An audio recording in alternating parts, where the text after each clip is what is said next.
Guys, welcome back to some more AFK Arena. Today we're over on our YouTube account and we are looking at the Cursed Realm.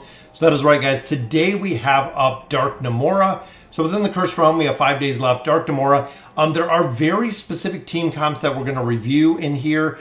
I know a lot of players might not have a lot of these heroes built, which is kind of interesting to see. But as you do make more progression into AFK Arena, you'll build out a considerable amount of these heroes. And most players don't have 6 full teams of heroes built.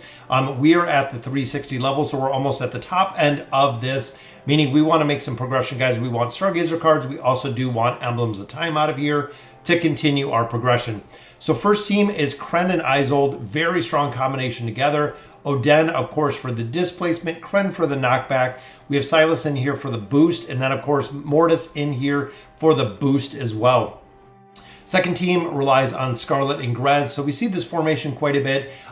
You can either use Desira or you can use Rowan. A lot of those two heroes are somewhat interchangeable. Here I'm going to run Desira on here. Then of course we have Rose and we have the twins for the super cycle, keeping all of these heroes locked down within this formation. Third team I look at, big shout out to Hopyu for allowing me to borrow that Ascended or that Awakened Taylene right there in the back. We have Mishka and then we have Saurus in here for the healing, damage mitigation, then also the locking out of ults from the old school Aziz up here, and then Raku to do an incredible amount of damage when all of these heroes are doing their ultimate abilities. Team 4, this is a little bit of a hodgepodge. You actually want to utilize Frampton in here, which I do not have right now. Frampton I do not have built at all. I don't even have an option in here. So in here I'm actually going to put Queen, and then I'm also going to put, I was thinking Zafriel in here. I was thinking possibly doing like an Ulna, but I want to try to lock down these heroes in the lockdown that Zafriel provides. I'm hoping is going to help a little bit. I don't know if it's going to kind of deal the same damage or have the same functionality as what a Frampton would have, but again, I don't have Frampton to drop within this formation. Next team we look at is, of course, the movement team. So in here, you kind of have a really unique dynamic. One, Damon do an incredible amount of damage, of course, because the enemies are strong. But the dynamic here really deals on Hodgkin being a major buffer and crowd controller in here. We have Helos in here for not only the energy, but also the shielding effect. And then the really interesting functionality within here is Moriel combined with Torn back here. If you guys don't know, guys, Torn is a Graveworn hero. We've actually seen quite a bit.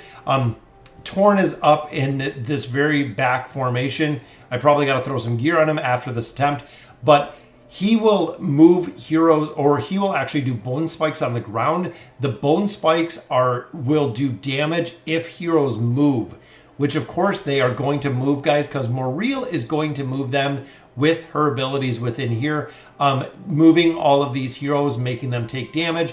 And Torn is a hero that I have to build out as well, because the stronger that he is, of course, the more damage they're going to be taking overall. This is another team that I definitely have to work on, including Hodgkin down here, to build him out a little bit more. Final team we look at, guys, super unique. Absolutely. So we have Shamira with Estrilda. We have Thane in here with Cecilia and Rowan. If there's not a team comp that you utilize within here that you'll never see together probably any other place ever, but when you look again at the best heroes that are utilized within this formation, guys, this is the formation. I don't have Cecilia and I don't have Thane built out. If you remember the last Cursed Realm we were in, we built out Estrilda quite a bit, got our furniture, got that plus 30 signature item. Shamira, we definitely have to build out. We have to get some furniture, as well as a higher signature item.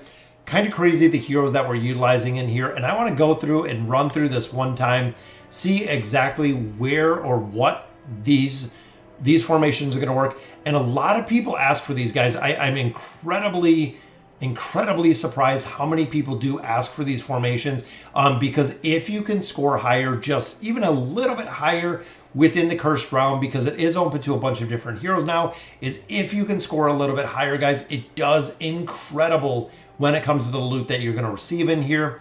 Isolde died out a little bit early right there, which I do not like to see very much. With 45 seconds left, if the heroes are dying out too quick, either one, you need better items on them or you need better gear on them. Two, you have to build them up further is really the requirement, guys. If Isolde here cannot scale, we're not allowing him to scale, or the enemy team is doing too much damage. As they continue to build up their enrage, they are killing out Isolde incredibly too quick, but we got through without losing some time on there. So here, guys, of course, we have Scarlet, we have the twins for the super cycle in here, we have the Oceanic Mist that Desira is providing. Then, of course, guys, just ultimate ability after ult, after ult, after ult with Scarlet.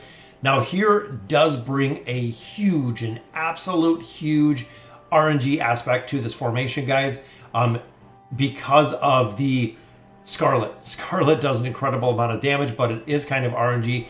And you'll see here, Desira does the immunity. You'll actually see the shells right over here that provide a short burst immunity. Now that immunity goes onto the skeletons, which again is a very cool dynamic here. You can see, guys, we're at 2 billion. That is right, guys.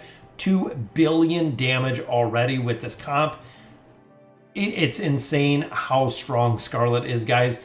And again, with that immunity, if she is ulting during the immunity, it is going to provide that damage mitigation factor in there, because we're not going to be killing out our own heroes because we have the mist up and we also have that immunity. So it's kind of a cheese factor there. And it looks like we're going to break, and we did, guys. We broke 3 billion damage within this formation, which is absolutely incredible. Number 3, Mishka. I need to build Mishka. We've said this kind of time and time again. Building out Mishka in this formation, I feel, would be super, super impressive. Of course, we do have Saurus in here for the healing ability. We have Taylene to do the burn. You can see that right there. Aziz stacks up all of these heroes. He puts his ground burn on there, reducing the attack rating, allowing us to stack our enrage much further than we can before. Also with Mishka, the plus 60 engraving on her will provide that big shielding effect to the entire team, which again, we're kind of missing. Saurus for the heals. Taylene does the shielding in here. The crowd control aspect is what triggers the damage that Raku is doing, which again, it kind of cycles through here. Good to see the heroes at this point alive. Majority of the time, they'd be dead. Now, this team was the hodgepodge team that I didn't know if it would work at all. We have to get these heroes built up enough to survive, honestly. But there's the ultimate ability, guys. You can see Skarath is just pushing everyone, and I'm hoping, again, building out Zephyr a little bit, that Queen can kind of lock them down. Lorzen, if we had him built out a little bit further, we could have a incredible amount of shields in there as well. But the Queen, of course, locking down these targets. The damage isn't there, guys. We need to build out.